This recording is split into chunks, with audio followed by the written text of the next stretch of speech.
Hey, good morning, everybody. How's it going today? Happy Thursday. Pushing in, getting closer to the weekend right now. Jumping into crypto on the rocks, baby. Yeah, tomorrow night, 7 p.m. Don't forget that. I'm just trying to pay attention to notifications right now. It looks like they're just starting to go out. Even though, I mean, Jesus, intro, whatever. I don't get it. I don't get it. YouTube is not liking this channel. So I appreciate all of you who do get the notifications and tune in. But if you could help me out, I'd appreciate it even more. Make sure you smash up the like, obviously. And if you're not subscribed, subscribe. And of course, share this because obviously YouTube is not liking me at all. All right. Hey, automatic beats in the house. Appreciate you being here, sir, as always. All right. So, yes, please subscribe, like, share, all that good stuff. All right, let's take a quick look at the markets as the notifications keep going out right now. Bango. There we go. Let's put up the not financial advice because I am not a financial advisor. Old guy, interwebs. All right, Bitcoin right now, 57,824, looking better than it was all week, basically. I mean, Bitcoin was looking pretty anemic there and looking like it might still go down. And honestly, who the hell knows? It could still potentially go down. But slowly doing a move upward right now, up almost 2% over the last week. Ethereum still looking pretty weak here at 23.55. BNB 546.71. I mean, up 8%. One of the bigger movers here over the week. Let's see what else we got. Solana, we got to stop here, obviously. Up 1.3% over the last week, but Solana's taken a hell of a hit in price action. And yes, I knew Automatic Beats was going to be putting that in there, so we got to get it there. Yes, sold to them. Appreciate you, Automatic Beats. I truly do. All right, let's see. Let's keep going here. XRP, look at this. XRP up set almost 8% today. That's probably on the news of Grayscale putting together an XRP trust. That was broken. That news broke, I don't know, maybe an hour or so ago. So moving on up here with regard to XRP, 57 cents. Excuse me.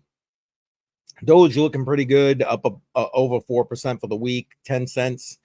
Concoin, I mean, 15% up over the last week and still mighty strong given all the bull with the arrest of the founder and so on and so forth of Telegram. But Toncoin still looking pretty good. Tron, amazingly, I mean, 15 cents. There you go. It is what it is. Up 2%. Cardano up a little bit here, almost 8% over the last 7 days. But then again, Cardano was in the toilet there for a while. They just finished up a fork. Yeah, it is what it is with regard to Cardano. AVAX 23.59, up 8.5%, but still a good buy for AVAX, if you ask me. SHIB up barely so far this week. Bitcoin Cash 334.75, up over 8% in the last week. Jar in the house. So yes, sir. Yes, sir. There you go. Appreciate you, sir. Good morning. Good morning. And listen, hey, while Jar's here in the house, I want to just mention that this coming Tuesday on Matrix Money Podcast. So let me just do this so you can see me a little better while you're listening to me. This coming Tuesday, Matrix Money Podcast, we're going to be doing an interview live with Daniel Diaz. He's the executive director of the Citizens for Sound Money. So make sure that you're tuning in this coming Tuesday, okay? This coming Tuesday, 10 a.m. Eastern Time on the Matrix Money Podcast.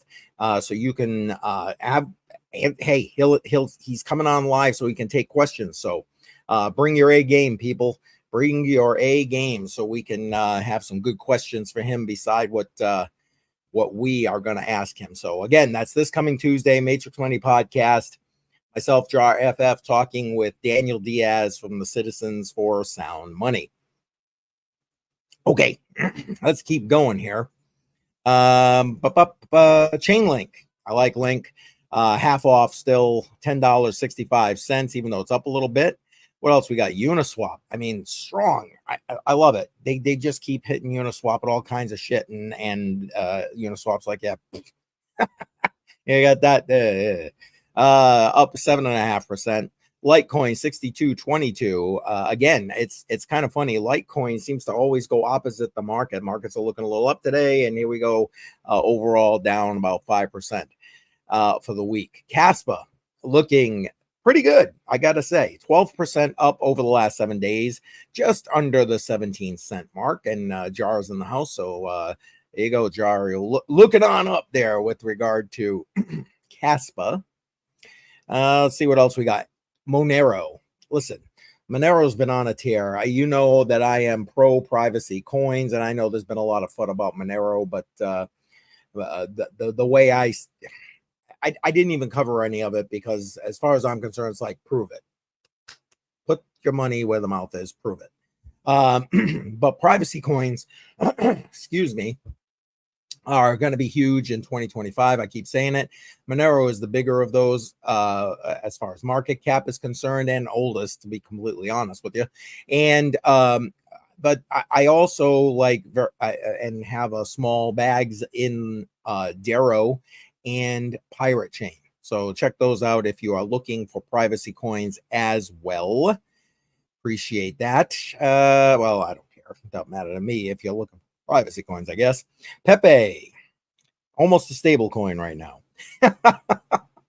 XLM, still looking anemic if you ask me. Sui, another one that's doing, look at this, 27.2% up in the last 7 days, 17.5% of that in the last 24 hours. And another one that Grayscale has put together a Sui trust.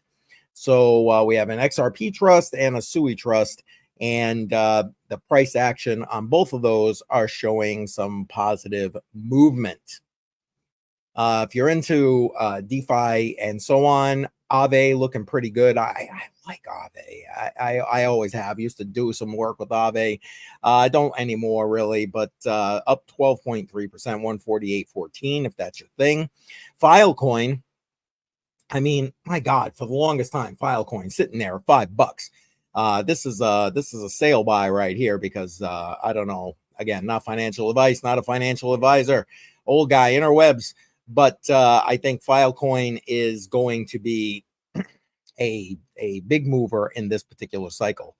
Render, listen, if you if you don't already come to Crypto on the Rocks every Friday night, 7 p.m. Eastern time, here you go. This is your reason to do it. You can come and vote for Render. What I try to do on Crypto on the Rocks is I take $25 every week, show you how you can dollar cost average into cryptocurrency and potentially change your wealth profile. Now, look, of that $25, 15 goes into Bitcoin every week. That's just the way it is. But you guys vote for where that other $10 of USD gets invested into. And Render is one of those items. We're doing DPIN projects this last half of 2024. We're about halfway through. Is that not scary or what? Halfway through. We only got like 3 months left of the year. Holy crap. Anyway, come on Friday night, 7 p.m. and vote for your favorite DPIN projects. Render has been a huge favorite with regard to those votes. I love automatic beats. And he's right. He only votes for Flux. Flux is another one of those options that you can vote for. And Flux has won a little bit there too. So yeah, we got a little bit of a thing going on here. We're under Flux, and actually Dynex has been coming on strong recently. So Friday night, 7 p.m. Come on. Let's see, HBAR, another one that I can't believe is down this hard right now. 5 cents on HBAR, back to like original prices where I had originally purchased it. And you know what? I think we're going to call it there, and we're going to get into what we're supposed to be talking about here today. So I appreciate everybody, and there you go, Jar with the Dynex. Yes, yeah, Dynex is. I'll tell you what, I think that's going to be a huge mover as we go into this bull cycle. And if that's quantum computing, and I don't know, I mean, I don't pretend to understand it all. Simple guy right here. I don't pretend to understand it all, but what I do understand is that you know what, these guys seem to be doing it right. They're making a lot of good moves. They're bringing it all together well. And yeah, hopefully we'll have another interview with regard to Dynex soon on the Matrix Money podcast. We'll see how that goes. All right, so let's get that out of here. And okay, well, here we go. Now, I've talked about it several times, links in the description of this live stream to other live streams I've done with regard to the pending collapse of banks, of the information that's been put out by the FDIC regarding banks 63, of which they wouldn't name publicly, on the verge of collapse here in the US, and so on and so forth. And one of the best people I enjoy listening to, Lena Petrova, again, link to her video in the description of this live stream. This lady is all over this, and she's able to take these sometimes complex macro issues with regard to the economy, to central banks, and the global economic infrastructure, and make these things simple. So I like putting her videos here to help augment me and what I like to talk about here with regard to this, because let's face it, people, I mean, we need to get this information out. And again, to that end, I'm going to ask you, make sure that you're sharing this this live stream. I appreciate it. And even after the fact, once this live stream's over, because again, you saw how long, I mean, some of you are just kind of jumping in here because these notifications are just not going out. They're just not going out the way they used to go out when I first started this channel, and certainly have just been going downhill. So I appreciate you helping me override the YouTube algorithm a little bit, and putting this information out there and helping me to spread the word by sharing it. And it's something that everybody really needs to kind of get a grip on. And I get it, everybody's going through their daily lives. They're not really focusing on, okay, what's the Fed doing? What's this going on? So on and so forth. But all of these macro factors and macro agents like the Fed are influencing our lives on a daily basis. They just are. So we need to get more information out there. Yeah, YouTube messing. Yeah, it is true, is messing up with alerts. I've noticed this as well. See, and I got to believe it's a crypto thing. Well, they've always kind of shadow banned cryptocurrency channels. And so, you know, I know that what we're talking about today isn't necessarily crypto specific, but I think crypto is a bit agnostic in the sense that there are a lot of different things that you need to know about to understand how and what cryptocurrencies need to be able to, you know, what should you be investing in? Should you invest? When's the right time to invest? And so on and so forth. So anyway, I'm rambling a little bit and I apologize. So let's get to her to bring the she's better looking than me, obviously, and quite frankly speaks much more eloquently than I do. Let's see if I can bring up the right screen here. All right, this should be the right one to start. There we go. Yes. So basically, this first section, it's about a minute long, give or take. She's going to basically encapsulate what we're going to talk about today and bring in the bigger picture as to the pending bank consolidations. Because again, as I was mentioning, we talked about bank collapses and pending collapses. But listen, the Fed, the governments around the world, but I'm talking in this case, US specific right now, are not going to let these banks collapse quickly or at all if they can help it.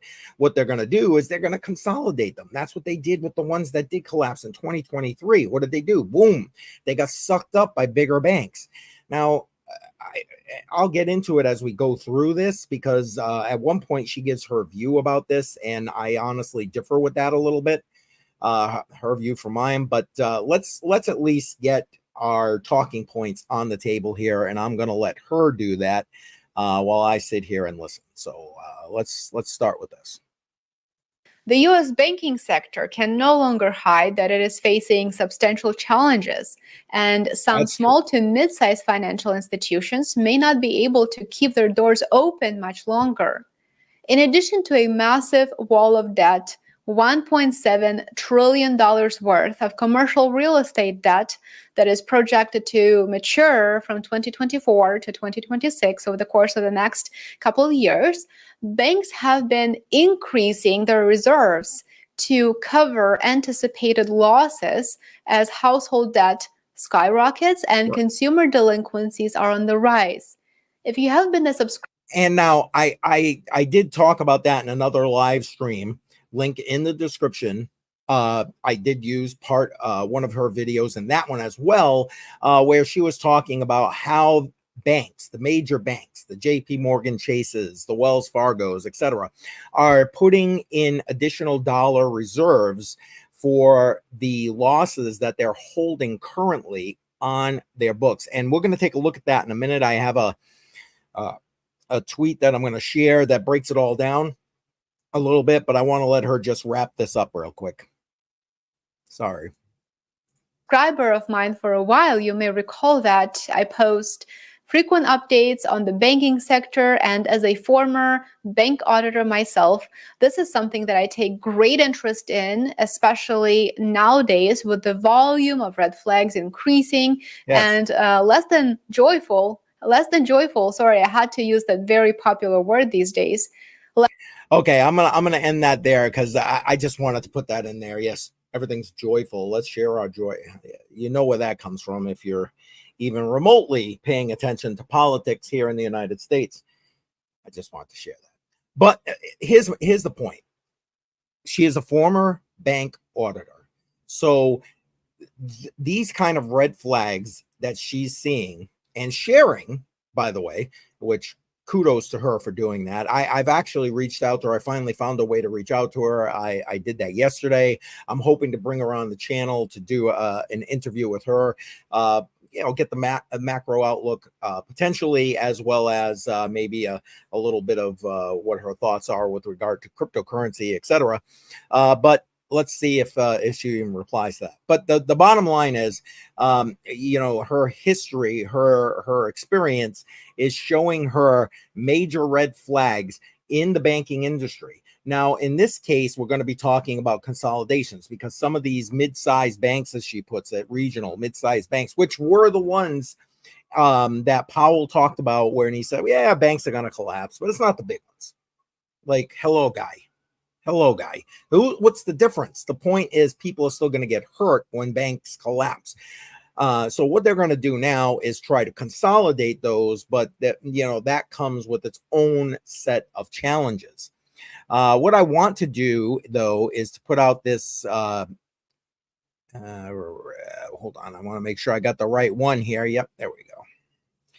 All right, it's the bank. Yep. Sorry, I got so many tabs open. I'm trying to pick the right one here. Now, in this particular case, he's talking or showing stats for Goldman Sachs. But I mean, again, the amount of debt being held by these banks, these major banks, is similar. So right here, he's talking about Goldman holding $400 million in losses. $400 million in losses. That's just one major U.S. bank. And then he goes on to say right here, $238 billion in sold under agreement repurchase, in other words, repos. And if you remember, what was it, back in 2019, we had the repo market just lock up overnight, and the Fed had to step in and inject liquidity into the market. Otherwise, the entire banking system would have collapsed right then and there. But anyways, talking about repos, $1.5 trillion in liabilities. Trillion. And again, where else do we talk about trillions? Let's see. US debt over 35 trillion and counting.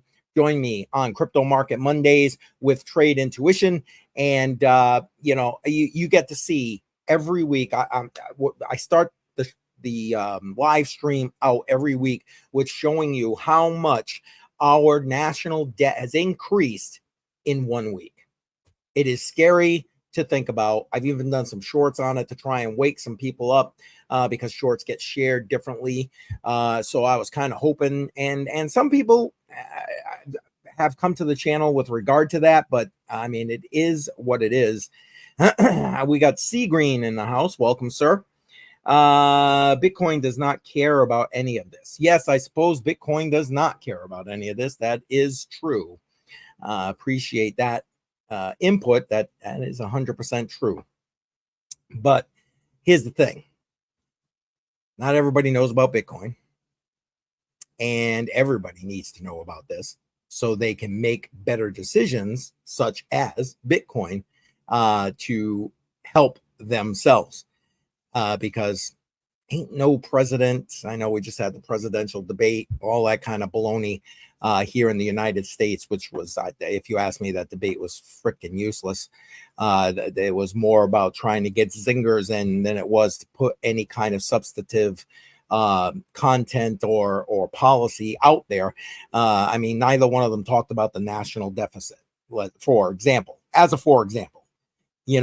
35 trillion increasing by $1 trillion every 90 days. But yeah, we're not going to talk about that. No talking about that. All right. There's one other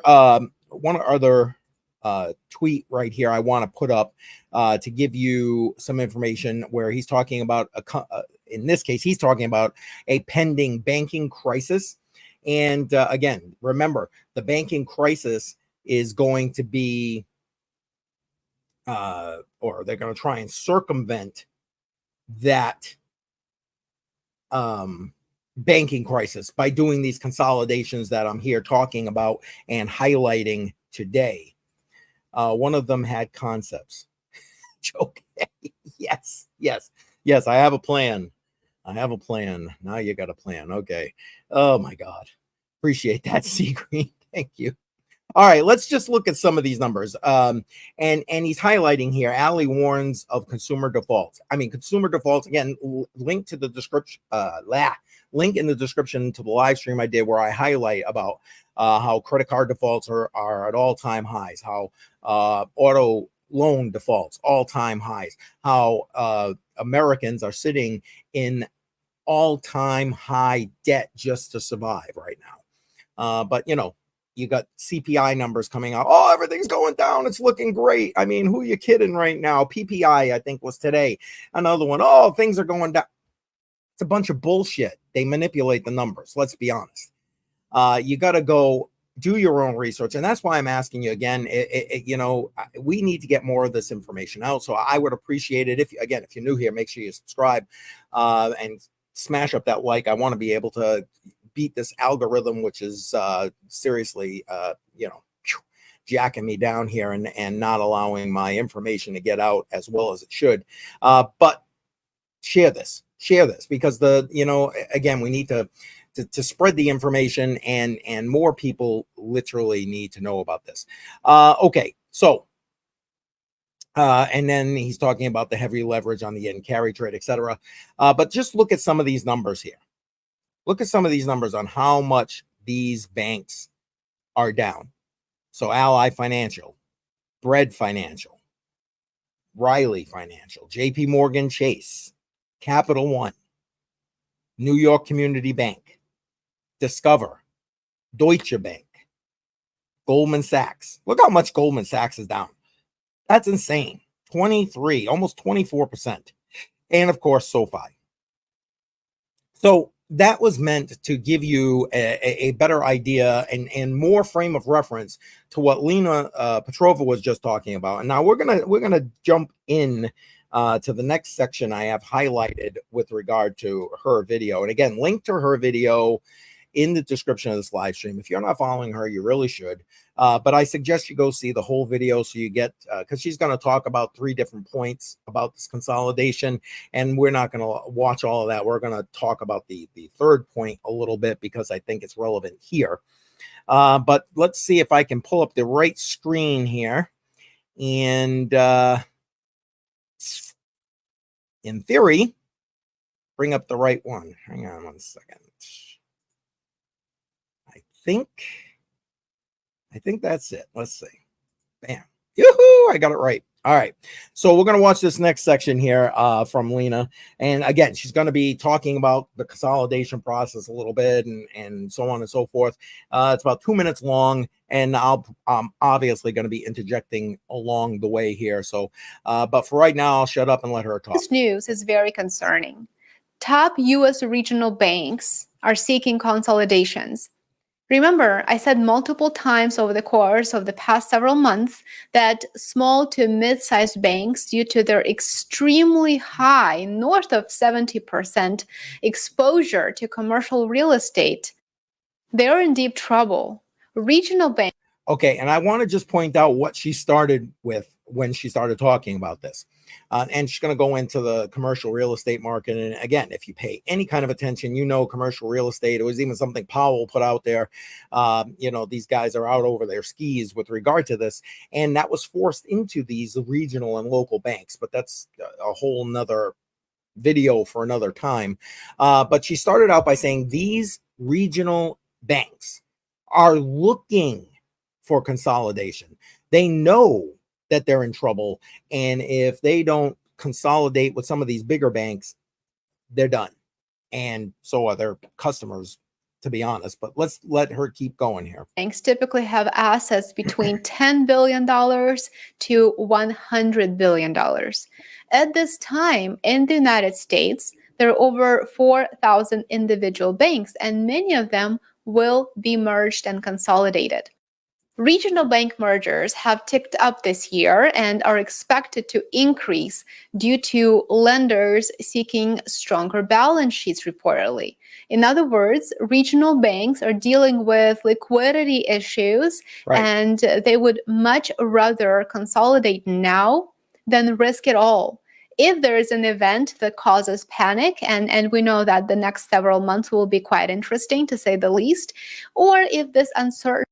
And you know, she does have political views, so if you are you know, a political junkie, you'll appreciate some of her little side zingers, and that was one of them right there, because obviously what do we got coming up? We got the Fed supposedly cutting rates on the 18th of this month. Matter of fact, make sure you join me for that. I'm going to be covering that live on the 18th. I'm going to be going live at 1:45, and the Fed. We're going to watch the Fed announcement from Jerome Powell live. That's supposed to start at 2, but I want to kind of prep and get that information going and prep you for what you're going to be hearing. So look for that, the 18th of this month. And okay, let's actually, that's next week already. Oh my goodness, this month is flying. This year is flying. Holy crap. Okay, let's let her keep going here. Sorry, guys. Uncertainty persists. As we know, the labor market is not doing very well. Consumer debt is skyrocketing. So things are not exactly going well, to be completely honest. Yes. So far, there have been 38 consolidation deals this year, fully completed, compared to only 29 deals during the same period last year. And I think that's important to know. Yeah, you've got these guys, these regional banks, the local and regional banks already doing the consolidation behind the scenes. You don't hear anything about it on the mainstream media, even if you get your information from various social media sources or whatever other source. You're hearing very little, if anything, about this, unless you are affected by these consolidations. So I think that's an important point to highlight. We'll let it finish it up. I think there's about another 15, 30 seconds. Furthermore, according to Reuters, more than 2/3 of lenders in the KBW Regional Banking Index have a greater than 50% chance of being acquired over the next 12 months, according to StarMine M&A data. With that being said, all right, I'm gonna end that there because I think the point is made. These consolidations are happening, and for those that have not already happened, the anticipation of these consolidations are there already. So again, I want to highlight all of this, and then toward the end, I'm going to talk about what I see as potential. What's the word I want? Potential options for those who are here. Now, you know what? I was going to bring this up, but I think I'm gonna let it go because I'm already 30 minutes in. About the U.S. bankruptcy filings, the link to find that information again is in the description of this live stream. But the bottom line is bankruptcy filings over 6,200 in Q2 of this year, and Chapter 7. 3,151. Those were the two main highlights. So, you know, this kind of stuff is happening. The economy is crumbling. You don't have to go further than the grocery store to know that. But again, I don't want to spread this out too much. Right now, I want people to understand that they're going to go from having a slew of banking options to very few banking options.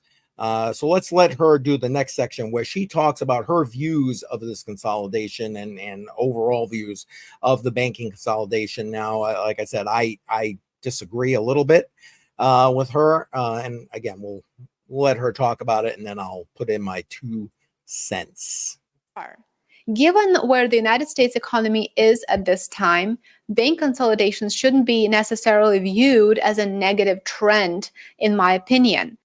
And now that's where I disagree. Of course, it's a negative trend. My goodness, you are taking so many options and consolidating them down to a few. The idea that, you know, somehow bringing it down to I don't know, a dozen major options, because you know it's going to be the biggest players who are already got their fingers into everything in the mix here, the JP Morgan Chases, etc. You know that, my God, that's not good for consumers. Decentralization, to use the crypto term, is better for consumers. These options, bringing them down and whittling them down and taking these local and regional abilities out of the United States is bad for us. So again, I know she doesn't necessarily see it that way, which surprises me, to be quite frank. But it is what it is. My opinion obviously differs. And as we go forward with the third point we're going to discuss, you'll see why I think that way. But let's let her finish up her point here. I think they are better than the alternative.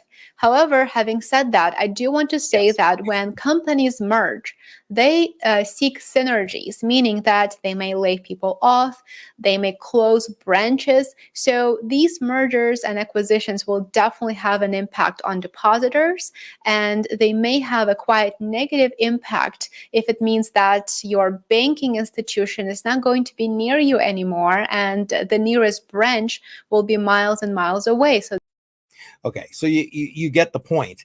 Obviously, I didn't even bring up the idea of jobs, but sure, consolidation. I mean, how many times?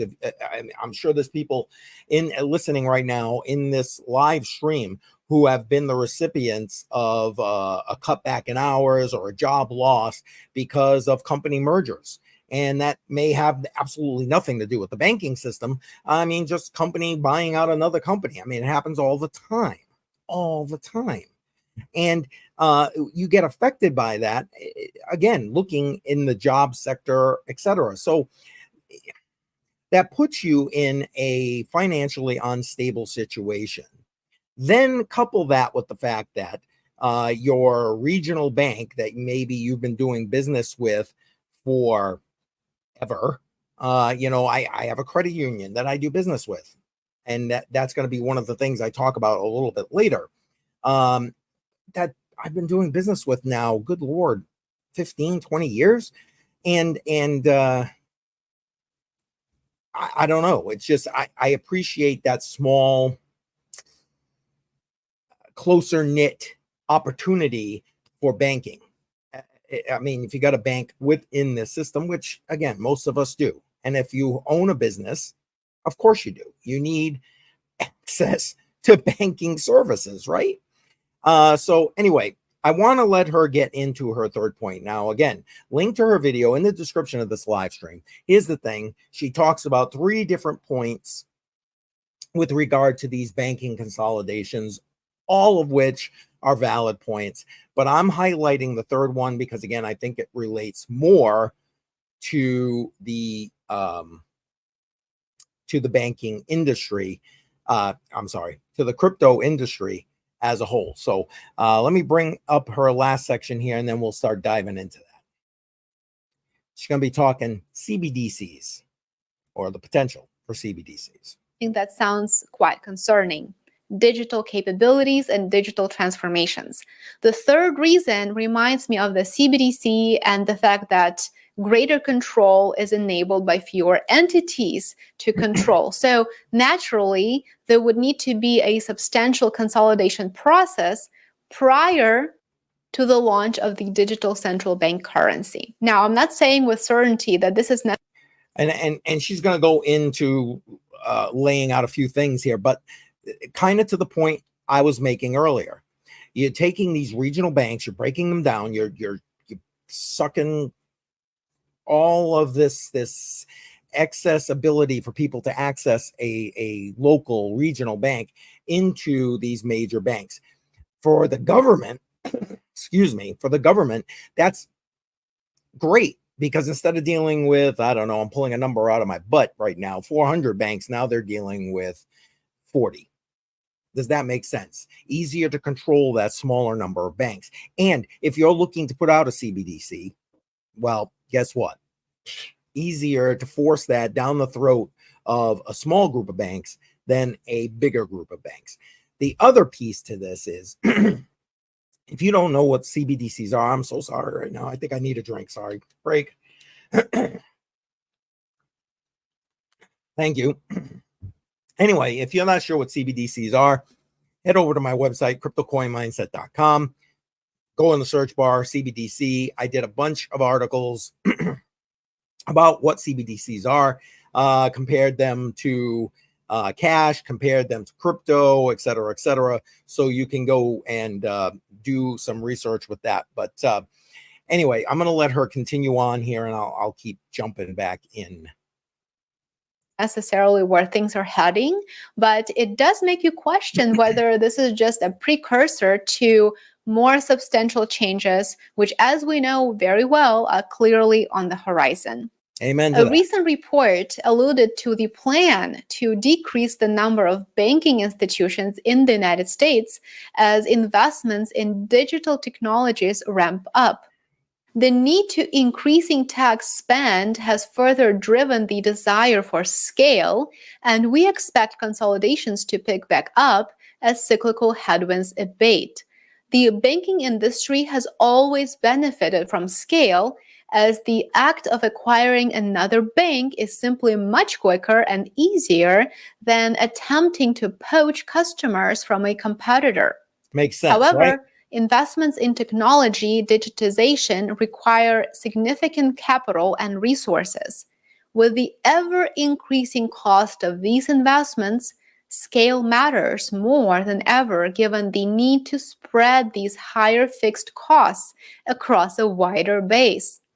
So it is business as usual for big banks, for the banking industry in general, and for you, yes, consumers. It is a matter of figuring out how it may impact you and what you need to do to adjust to a growing risk. Okay, and on that note is where we're gonna move on to different things, because even if it isn't a CBDC that they're going to implement, which I think is just, yeah, out of control. And Jar pointing in here, CBDCs have scary repercussions. Yeah, absolutely, man, absolutely.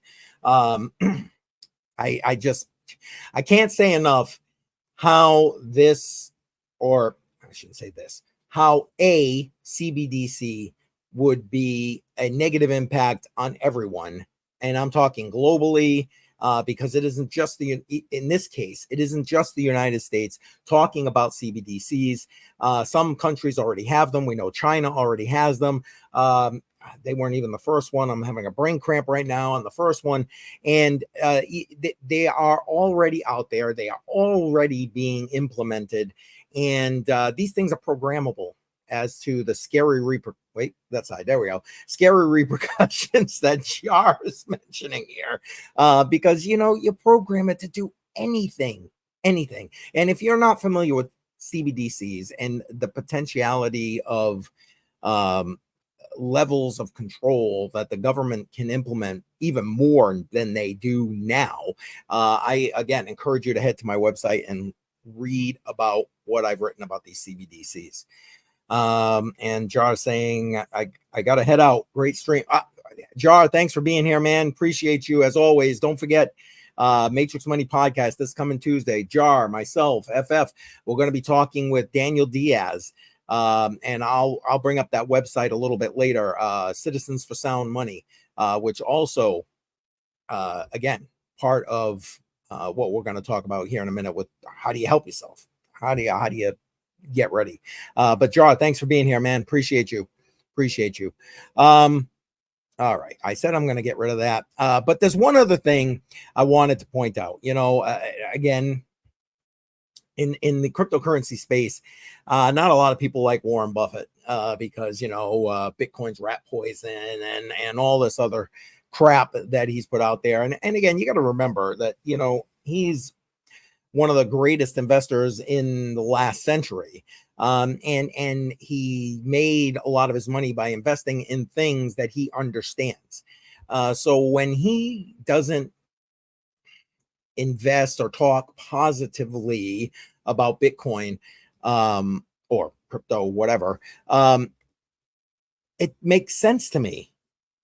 It's not something that's easy for him to understand, but this is something that's easy for him to understand. And I want to point this out. So here we go. You've got Warren Buffett dumping another 230 million worth of Bank of America shares. And it's a fall below 10% ownership. So just whatever. Again, links to this, I don't think are in. I think this was one I found after I set up the live stream. So just in case this link is not in the description, I'm going to put it in the live chat. That way you can go ahead and find that. Apologies if that didn't make it there. But anyway, right here, Berkshire Hathaway, 10% owner. So basic, and Berkshire Hathaway, for those who don't know, is his holding company. So the bottom line is, what does Warren Buffett know about the banking system that you and I, the average person, does not know? Well, I think we just highlighted exactly what that is. And I don't know what just happened to my screen. Hopefully you're still seeing me. Okay, there it goes. That was weird. Anyway, so what can we do? Here's the where do we go? What can we do? So if you're looking to remain into the traditional banking system, I kind of highlighted it earlier. I mean, yes, these local regional banks, are all, or not all, but I think eventually the majority will be absorbed by these bigger companies, such as the Bank of Americas, such as the JP Morgan Chases. I would suggest that you consider a credit union if that's a more local thing you need to maintain traditional banking services. Okay, traditional banking services. And I'm not saying that credit unions are going to be completely immune to everything that's going on. However, they have like a different charter with the NCUA versus, I mean, yes, they still have to go through the Fed, etc. But I think maybe that separation might be a good enough distinction to help them to last potentially a bit longer than we might see with some of these other regional banks. Now, that again, each one is dependent upon how much they are out over their skis with regard to commercial banking, because that is going to be a major factor as we move forward here, especially with rate cuts coming up. Like I said, next week, make sure you're joining me for that live stream and so on. Now, that's as much as I care to talk about the traditional banking system and keeping your toes, if you would, in the water of the traditional banking system. From here, I believe that you should know how to live on cryptocurrency. It is something I put an entire playlist on about from my first conversation with Joel Valenzuela, who's been literally doing it for a decade now, and moving forward to how you can interact with DeFi protocols and so on. And I'm adding to that playlist all the time, so make sure you check that out. Here's the thing. It's something you need to know how to do before you need it. Because as you would see in one of my videos where I show you how to use Bitrefill, I use two different wallets and cryptos in an attempt to access and use Bitrefill. I had an easier time with Dash and the Dash wallet than I did with my Exodus wallet and trying to utilize the crypto in there, because then there were additional fees, gas fees, etc. So those are the kind of things you need to work out the logistics of prior to needing it. Unfortunately, a lot of people just won't do that. But link to my entire playlist in the description of this live stream. I hope that you will check that out. I hope that you will consider to move in that direction with regard to preparing yourself for what is coming. I mean, at the end of the day, it's coming, whether it's a CBDC that gets here first or just a complete banking collapse that ends up here because they just can't stop it. It doesn't matter. The fact of the matter is you need to be able to live outside of the system. And, as we had, C Green say earlier, Bitcoin don't care. Where is it? Right here. Bitcoin doesn't care about any of this. That's true. And if Bitcoin is your thing, which again, got no issue with that, boom, know how to use it. What's the best ways to use it? Are you hooked up to a Lightning network, Lightning node, etc.? What are you doing to be prepared for when you need it? Finally, and I've mentioned it a couple of times. Matter of fact, let me bring the website up right now. Citizens for Sound Money, the interview that we'll be doing on the Matrix Money podcast next Tuesday with the executive director, Daniel Diaz, highlights the need for you going back to stuff like gold and silver as monetary reserves. And I got no issue with gold and silver. Matter of fact, link to an entire playlist that I've put together with regard to investing in precious metals, gold and precious metals. I like Acre Gold. Link to that in the description of this live stream. For like $50 a month, you can DCA into crypto and have it into gold and have it literally shipped right to your door. But you don't have to use that. You use whatever one you want. Do your own research, man. Do your own research. Figure out which one works best for you. But this way. But here, Citizens for Sound Money, that's what they advocate. And if you watch for a lot of the videos and stuff that they talk about, there are already businesses that'll take silver, for example, for their goods and their services. And hey, whatever. The point is, you need to have that kind of information, that kind of preparation in place prior to needing it. That's the key, prior to needing it, which is why I'm asking you to make sure that, well, if you haven't already liked this video, this live stream, come on, smash the like for me.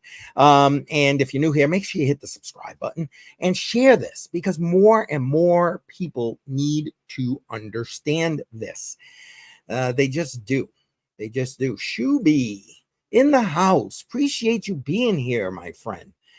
I've ordered silver with crypto. Yeah, it's funny. If you go to Daniel Diaz on Twitter, he was at the Bitcoin conference, and he was showing about a transaction Bitcoin to the gold certificates and stuff. So go ahead and do that. And yeah, Shuby, I appreciate that. Thank you. And thank you, Automatic Beats. I appreciate you saying that. I really do work hard on this. So I appreciate you saying it's a great stream. I do a lot of research. I try and pull it all together as easily as possible. And sometimes that's not me doing all the talking, and hence Lena Petrova, better on the eyes and certainly much more knowledgeable than me in these things. But again, link to her video in the description here. So make sure you go and check out the whole video. But I appreciate you saying that, Automatic Beats. I do work hard at trying to put this information together. All right, that's going to do it. I'm going to wrap up here at this point. But again, with regard to the Citizens for Sound Money here, make sure that you are tuning in next Tuesday, 10 a.m. Eastern time, on the Matrix Money podcast, and it'll be simulcast obviously on all of our channels, JAR, FF, myself, and socials and so on, to talk with him, Daniel Diaz, the executive director of Citizens for Sound Money. We are going to definitely talk gold and silver, and we're gonna get his thoughts on Bitcoin and cryptocurrency, and so on. So appreciate everybody being here. Thank you very much. As for anything else for me for the rest of the week, don't forget tomorrow night. Where's let me bring it up here. Don't forget tomorrow night right here, 7 p.m. Eastern time. Be here, Crypto on the Rocks. Join live for Crypto on the Rocks. Join in. Want you to join. If nothing else, be in the live chat. Appreciate it. Hopefully Shuby will be joining us. Crypto Bedell, hopefully, and Trade Intuition, he's always here, so I appreciate it. So join 7 p.m. Eastern time, and you'll get to vote for what we're going to dollar cost average into on top of everything else. Make sure you bring your favorite drink, and then right after that we're going to be going. Wow, I can't spit that out to save my life right now. To crypto, after hours crypto. And I don't know if I can bring that up. Will it show up? Nope, it's not going to show up. Sorry about that. After hours crypto, that's exclusively on Patreon, because you know what? It's I don't want to be getting my channel any more banned than it is at this point. So the conversations need to be had behind a paywall. $5 a month, you can have access to every single one of them, and be part of them for that matter. All right, so that's it. I appreciate everybody being here. Be prepared before you need to be prepared. I can't say it any more straightforward than that. Whether it's crypto, gold, silver, I don't care. But be prepared. Be prepared. On your way out, make sure you're hitting that like button. Appreciate it. All right, that's it. I'll see you tomorrow. Crypto on the Rocks. Take care, everybody.